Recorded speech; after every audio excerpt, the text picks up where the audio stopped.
ఈ వీడియో చూసే ప్రతి 10 మందిలో ఖచ్చితంగా 9 మంది దగ్గర ట్రూ కాలర్ యాప్ వాళ్ళ ఫోన్ లో ఉంటుంది. ఈ ట్రూ కాలర్ కాల్ రాకముందే ఎవరు కాల్ చేస్తున్నారో క్లియర్ గా చెప్తుంది. ఒకవేళ కీప్యాడ్ ఫోన్ తో కాల్ చేసినా గానీ ఆ కాల్ రిసీవ్ చేసుకున్న వాళ్ళకి ఆ కాల్ ఎక్కడి నుంచి వస్తుంది, ఎవరు చేస్తున్నారో క్లియర్ గా చూపిస్తుంది. ఇప్పుడు మీకు ఒక డౌట్ వచ్చి ఉండాలి, కీప్యాడ్ ఫోన్ లో అసలు ట్రూ కాలర్ ఇన్స్టాల్ చేసుకోలేము. అలాంటిది ట్రూ కాలర్ యాప్ కి ఆ ఫోన్ ఎవరు వాడుతున్నారు, ఎక్కడ వాడుతున్నారో ఎలా తెలిసింది? కొంతమంది అనుకోవచ్చు, ట్రూ కాలర్ కంపెనీ డైరెక్ట్ గా ఎయిర్టెల్, జియో లాంటి కంపెనీస్ తో టైఅప్ అయిపోయి వాళ్ళ యూజర్స్ యొక్క డేటా కలెక్ట్ చేసుకొని ఆ డేటా యూజ్ చేసుకొని కాల్ వచ్చినప్పుడు చూపిస్తారేమో అని. కానీ రియాలిటీలో ఇప్పటిదాకా ఎప్పుడు జరగలేదు అండ్ ఎప్పుడు జరగదు కూడా. ఎందుకంటే అది యూజర్స్ యొక్క ప్రైవసీని దెబ్బతీస్తుంది. మరి ట్రూ కాలర్ కి ఆ నెంబర్ పలానా పర్సన్ ది, పలానా ఏరియా నుంచి ఫోన్ చేస్తున్నారని ఎలా తెలుస్తుంది? వీడియో ఎండ్ వరకు చూడండి, మీరే ఖచ్చితంగా షాక్ అవుతారు. Number 1, user data.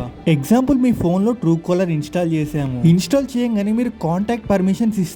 అంటే ట్రూ కాలర్ మీ దగ్గర ఉన్న కాంటాక్ట్ నెంబర్స్ ని చూడగలుగుతుంది అండ్ మీరు ఆ కాంటాక్ట్ నెంబర్స్ ని ఏమని ఫీడ్ చేసుకున్నారో కూడా చూడగలుగుతుంది. సో ఇక్కడే గేమ్ మొత్తం చేంజ్ అవుతుంది. ఎగ్జాంపుల్, స్క్రీన్ పైన కనిపిస్తున్న నెంబర్ ఒక ఎలక్ట్రీషియన్ ది. ఎలక్ట్రీషియన్ పేరు రాము అనుకుందాం. సో ఆ నెంబర్ ని మీరు మీ ఫోన్ లో సేవ్ చేసుకున్నారు. సో మీరు ఆ నెంబర్ ని రాము ఎలక్ట్రీషియన్ అని సేవ్ చేసుకున్నారు అనుకుందాం. మీలాగే అట్లీస్ట్ మరొక 100 మంది అదే నెంబర్ ని రాము ఎలక్ట్రీషియన్, రాము ఫ్రెండ్, ఎలక్ట్రిక్ షాప్ రాము అని రకరకాలుగా సేవ్ చేసుకొని ఉంటారు.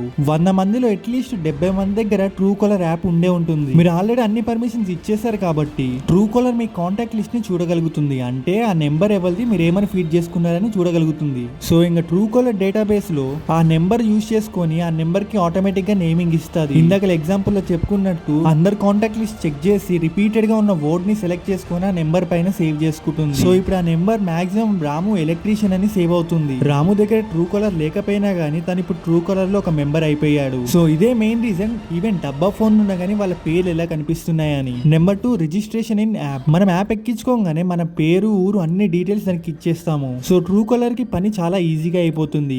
ఒకసారి క్రాస్ వెరిఫై చేసుకొని దాని డేటాబేసెస్ లో సేవ్ చేసుకుంటుంది. Number 3, companies. కొన్ని కంపెనీలు ప్రమోటింగ్ చేసుకోవడానికి తన ఎంప్లాయీస్ యొక్క మొబైల్ నెంబర్ ని ట్రూ కాలర్ కి ఇస్తారు. ఎప్పుడైతే ఎంప్లాయీస్ ఫోన్ చేస్తారో ఆ ఎంప్లాయీ నేమ్ తో పాటు వాళ్ళ కంపెనీ కూడా హైలైట్ అవుతుంది. సో ఈ 3 మెయిన్ రీజన్స్ ఏదైతే ట్రూ కాలర్ కి మన పేరు, ఊరు ఎలా తెలుస్తుందని. వీడియో నచ్చితే లైక్ చేయండి, సబ్స్క్రైబ్ చేసుకోవడం మాత్రం మర్చిపోకండి. Thank you for watching.